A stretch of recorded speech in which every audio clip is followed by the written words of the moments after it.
we've paid and we've paid and we've subsidized for the way that farming has gone.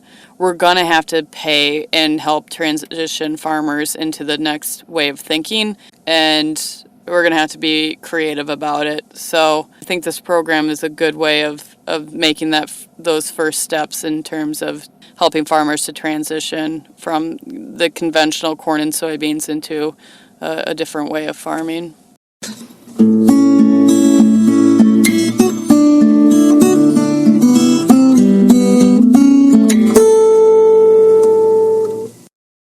Welcome to the 326th installment of Ear to the Ground, the Land Stewardship Project's podcast on family farming, regenerative agriculture, community food systems, and local democracy. I'm Brian DeVore, editor of the Land Stewardship Letter. The first snow of the season had just fallen when LSP held a pasture walk at the Allen Bedka Farm in southeastern Minnesota recently. That was fitting, given that the subject at hand was how to set up a system where cattle can graze deep into the winter. A stand of tall sorghum Sudan grass was rattling in the harsh wind as Allen described how he uses annual crops that are planted during the summer as a source of low-cost forage once the snow is deep. Just a stone's throw away, a clear trout stream was snaking through his family's land.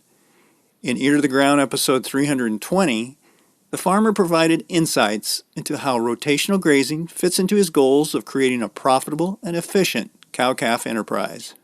In this podcast, we're going to discuss an innovative program that's helping farmers like Allen put in place practices that build soil health while providing a little financial cushion that allows for experimentation and protects water quality. The Olmsted County Soil Health Program pays farmers to plant cover crops, which isn't unique. After all, there are numerous local, state, and federal programs available that help farmers make cover cropping and other soil health practices part of their operations. But what is unique about the Olmsted County initiative is that it pays for results and takes a comprehensive approach to building healthy soil. For example, the program pays a farmer $55 an acre to grow a cover crop to a minimum height of 12 inches. And if the farmer lets it get to 24 inches, they receive an additional $20 per acre.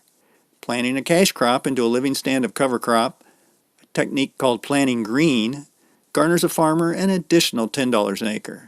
Farmers can also receive payments for growing so-called alternative crops like oats and other small grains, and for converting row-cropped acres to hay and pasture ground. The point of all these payments is to provide incentives for crop farmers in the area to utilize the kind of soil health practices that will reduce the amount of nutrients that are leaching into the groundwater. For example, the taller the cover crop, the greater its root system, which helps keep wayward fertility in the soil. In this part of southeastern Minnesota, nitrate pollution of drinking water caused by intense row cropping is a particularly thorny problem. And research shows that allowing cover crops to grow to significant heights can dramatically reduce pollution. In addition, integrating livestock onto the land utilizing rotational grazing and growing deep-rooted perennial forages produces major water quality benefits. In a sense, the Olmsted County Soil Health Program is a holistic approach to building soil health. It's basically attempting to provide farmers an incentive to implement the 5 principles of soil health: armor the soil, minimize disturbance, increase plant diversity, keep roots in the soil as long as possible, and integrate livestock. The roots of this program run deep. It was launched by the SWCD with the help of $5 million in American Rescue Plan funds that came into the county via the federal government. The Olmsted County Board of Commissioners gave the green light to using the money to support soil-friendly farming practices because they were impressed with evidence SWCD staffers like Angela White, Caitlin Meyer, and Martin Larson were digging up showing the role regenerative farming practices can play in cutting pollution. It didn't hurt that Martin, who farms in the area, has been utilizing cover crops and diverse rotations that involve small grains to build soil health on his own operation. In addition, innovative farmers that LSP and the SWCD have been working with have proven that building soil health can be done in an agronomically and economically viable manner. Finally, the Olmsted County SWCD benefits from the fact that it has its own soil health research farm, which has produced direct evidence that practices like cover cropping can slash nitrate pollution. The Olmsted County program was launched in 2022, but it's already showing potential for improving water quality in the region. For the 2023 growing season, 52 farmers signed up for the cover crop option, more than double what was planned. Over 5,300 acres of cover crop land was certified as being allowed to grow to the 12-inch height. 2,700 acres of land was certified at 24 inches. As of this recording, 69 farmers had signed up to raise cover crops under the program for the 2024 growing season, representing almost 13,000 acres. Granted, there's over 240,000 acres of cropland in Olmsted County, so the vast majority of the area's farmers aren't participating in this program. But the water quality benefits of building soil health are not exclusive to acres enrolled in the initiative. Farmers are also implementing practices like cover cropping and rotational grazing on acres that aren't officially signed up under the program, according to SWCD conservation technicians. The agency has calculated that based on how much land was enrolled in the initiative as of fall 2023, along with the evidence that other unenrolled acres are being farmed using soil healthy practices, at least 560,000 pounds of nitrates are being kept out of the region's drinking water. That's equivalent to 23 semi-truckloads of urea fertilizer. After talking to Alan Bedka and other farmers who have enrolled in the Olmsted County Soil Health Initiative, I'm struck at how this program could serve as a model for giving farmers an incentive to implement all the basic soil health principles systematically, while diversifying the landscape in a way that's better for the environment and their own land's resiliency. After the LSP pasture walk at Alan Bedka's, I talked to Shona Langseth, a soil conservation technician for the Olmsted County Soil and Water Conservation District, about how the program's focus on results makes it different from other conservation programs, and how it could serve as a statewide or even national model for promoting regenerative farming practices. So Shona, we just were at a field day. It's November 1, and we were seeing what Alan Bedka's doing here near Dover, Minnesota, with he's grazing a mix that involves sorghum Sudan grass, and really interesting using summer annuals to do some winter grazing and really extend his grazing season. He's trying to get to that 300 days a year level. And one of the things that's interesting about Alan is he's enrolled in a program through the Olmsted County Soil and Water Conservation District that's helped him get cover crops established, get haying and grazing established, also alternative crops. And this is an interesting program in that it's not that unusual to have an SWCD or an NRCS or other local agencies help farmers get soil health practices established through cover cropping or whatever. This one is a lot different, or there's some twists to it that I think are really fascinating in that it is a little different than your typical cost share program or that kind of thing that's just helping you get a cover crop established. It's nice to kind of compare and contrast to the EQIP program, which is kind of your typical cost share when it comes to cover crops. So the groundwater protection and soil health program is really focused on outcomes. So the first kind of baseline cover crop program that you can enroll in is you cost share for, say, winter rye cover crop for $55 an acre. So that's your base pay. The outcomes piece is that for you to actually get that payment, you have to show that you let that cover crop grow to 12 inches in the spring.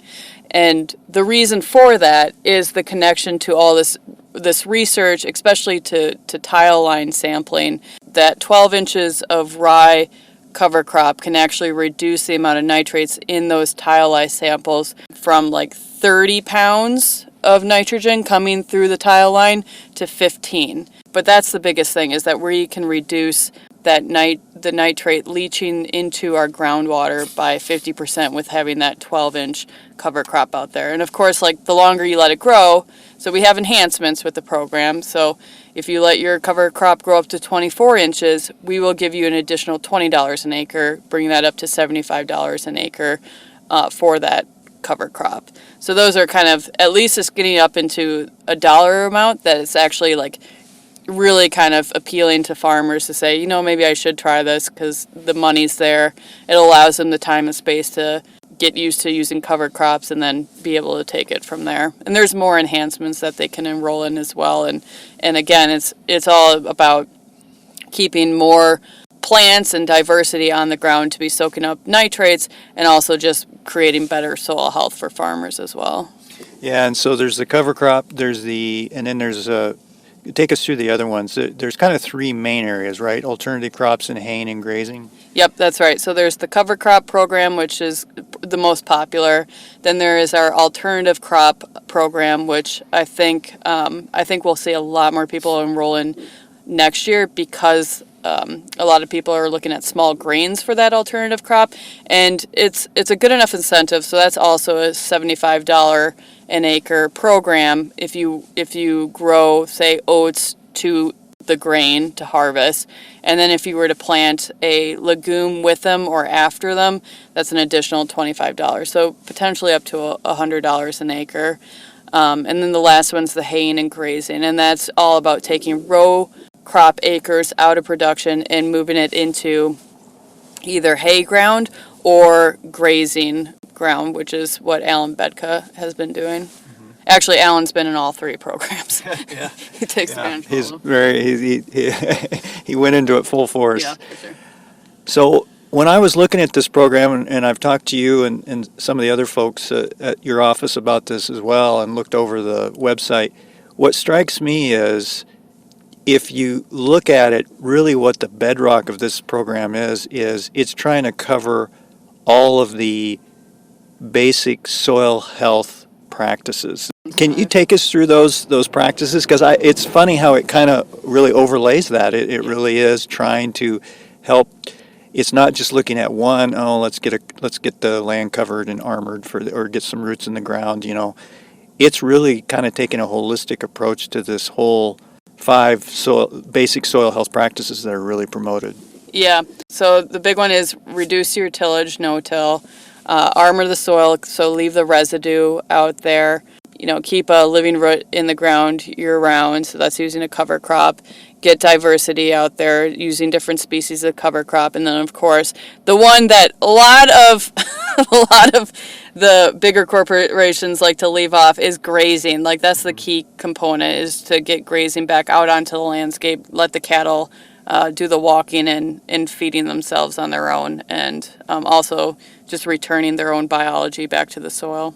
So, and the cover crop program really kind of lays it out in the 5. So you have the base acres, which is just your standard cover crop. So that's getting the roots in the ground in the winter, keeping the soil covered. But then the planting green enhancement, so that's asking farmers, if you want to go after this enhancement, you need to plant directly into your cover crop. You can have, you could have sprayed it maybe a day or two ahead of time. As long as you are planting your crop into that cover crop without disturbing it, without using tillage, you can get an additional $10 an acre. So that's promoting the no-till or reduced tillage aspect.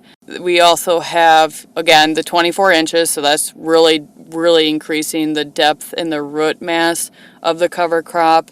We have a 5-way species mix, so especially we have a lot of farmers here in Olmsted who do canning crops, so if they take that sweet corn off or the pea crop off, that allows them to plant up to 5 different species of cover crops, so getting all sorts of different types of roots in the soil, increasing diversity, potential pollinator mixes. And then the last one, of course, is grazing. So if you can get your cattle out onto that ground, and be grazing the cover crop, that's an additional 10. Yeah, I'm just really struck by this program because it does take I go back to a holistic approach to soil health building. It's not just cherry picking one practice. It's really trying to get across this idea. And not every farmer is going to obviously do all these things like what Alan's done or what some of the folks have done. They are going to just adapt one practice, but it gives them that view of, if I'm going to have a kind of a whole farm or holistic approach to building that soil from all these different angles, these are some of the things that we'd like to see on the land a little bit. So one of the things is, I know I've talked to you about this before, is what kind of drove this is, and you alluded to this a little bit earlier, is in Olmsted County, particularly in this karst geology that we have here in southeast Minnesota, is a real concern about specifically nitrate contamination of groundwater. And I was actually talking to a county commissioner who runs a well drilling business, and he was saying, I am running into more and more wells that I'm drilling that are above the drinking water standard for nitrates, and that was one of the reasons he really helped push to get this program started. So can you talk a little bit about how what this is really an example of trying to set up a program where farmers can have a real positive impact on that water quality in an area that where it's a real problem in this area. I mean, it's costing money, it's costing municipalities money to drill new wells and to clean up that water. It's costing individual landowners because they have to drill deeper or drill a new well, and it's not cheap. It can be $30,000. Basically, the Soil Water Conservation District staff went to the county commissioners and said, this is a problem.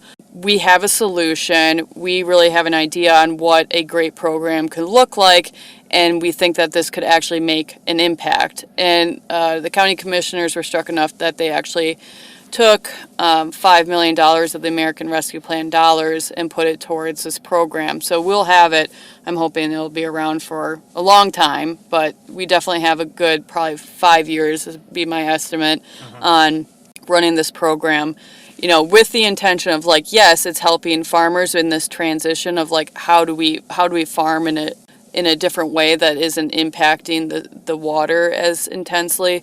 Right now we're seeing that the nitrates are creeping down further deeper into our aquifers. You could talk to Martin about him using just soil health practices on his farm alone, and he's got a very shallow well. I think it's 80, 90 feet. That used to test over 10 parts per million in nitrates. Now he's got it down to 2 or 3. So we can actually affect, it does make a difference. And I think what we'll end up seeing if we can actually transition into this more regenerative agriculture, that our shallower wells will actually become usable again. That would be the key thing. And for those who are operating at those deeper wells, we're going to need to figure out a system for them to either get an RO system or go back to more shallow wells in the meantime, because the nitrates are out there. It's going to take a lot of effort to get back to cleaning that up. We just ran the numbers yesterday. Just with the year and a half so far of the program, between the direct acres that we have cost shared and the indirect, what our farmers actually just put out there on their own in terms of cover crops, we've already saved 560,000 pounds of nitrates from going into our drinking water. That's 23 semi-truckloads, which is just kind of crazy to think about how much we're putting out there, I mean, and it kind of dovetails with my next question so this is kind of the first year that the program was fully implemented. People signed up last fall, and now you're doing another sign up for this fall. How was the response? I mean, what kind of an interest did you get in it, and kind of was it kind of what you had foreseen as far as the interest in it and how popular it was? It's definitely popular. I know just this new round of application season where we saw 23 new farmers step in. I do think the word of mouth is still getting out there. It's so hard in this digital age to know what's the best way to reach farmers. We've done direct mailing, radio, all that, but it's not the same.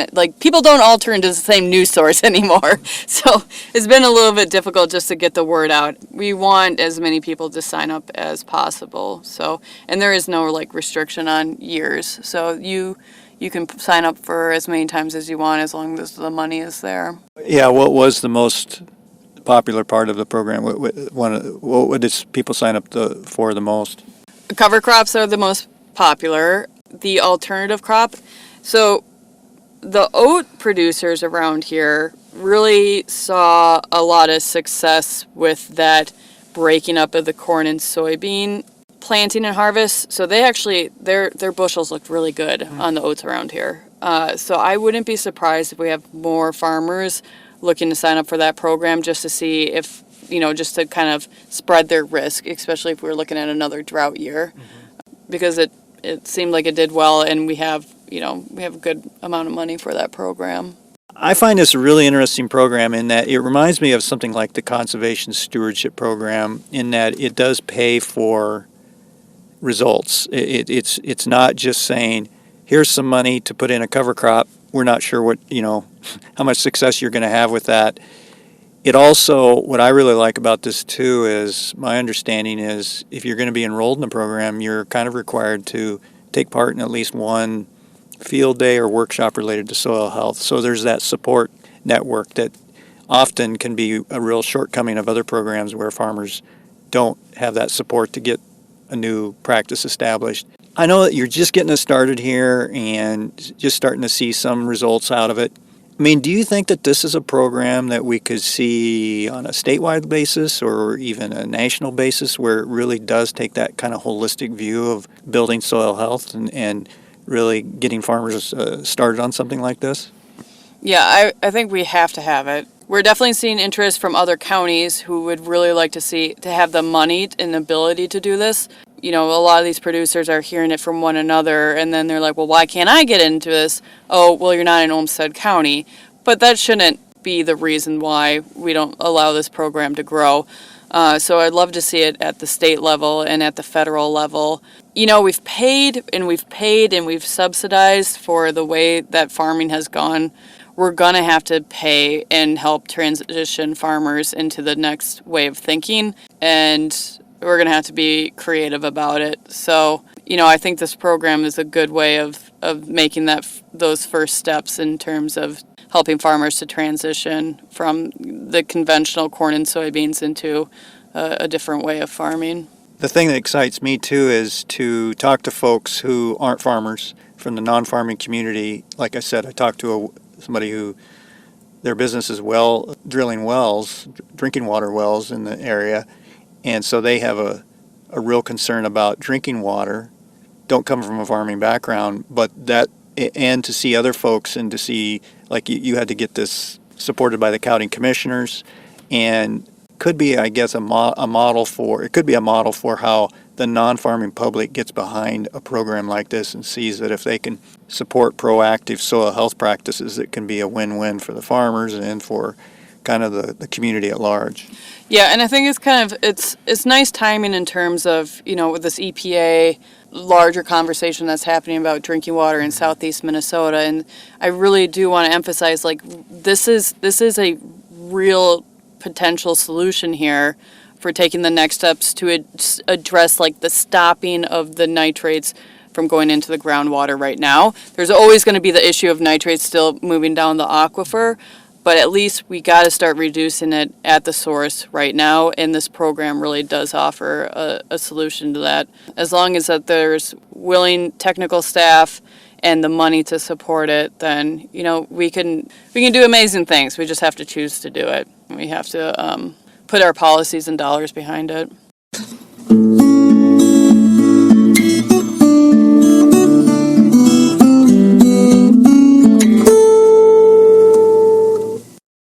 By the way, when Olmsted County SWCD staffers originally brainstormed with area farmers about setting up the Soil Health Initiative, a per-farm payment cap of $20,000 to $25,000 was being considered.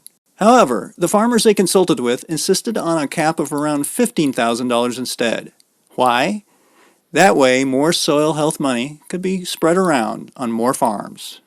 For more information on building soil health profitably and the Olmsted County Soil Health Initiative, see the podcast page for Ear to the Ground episode 326 at landstewardshipproject.org. There, you'll also find a link to my interview with Alan Bedka. If you have comments or suggestions about this podcast, contact Brian DeVore at bdevore@landstewardshipproject.org, or you can call 612-816-9342. By the way, it helps us greatly if you can give Ear to the Ground a rating on whatever podcast platform you utilize. And word of mouth is the best way to spread the news about our podcast. If you like what you hear, tell at least one person about LSP's Ear to the Ground. Thanks to Laura Borgendale, a Western Minnesota musician, for Ear to the Ground's theme music. And a special thank you to all of Land Stewardship Project's members who make initiatives such as this podcast possible. If you're not a member, visit landstewardshipproject.org to learn how you can support LSP. Thanks for listening.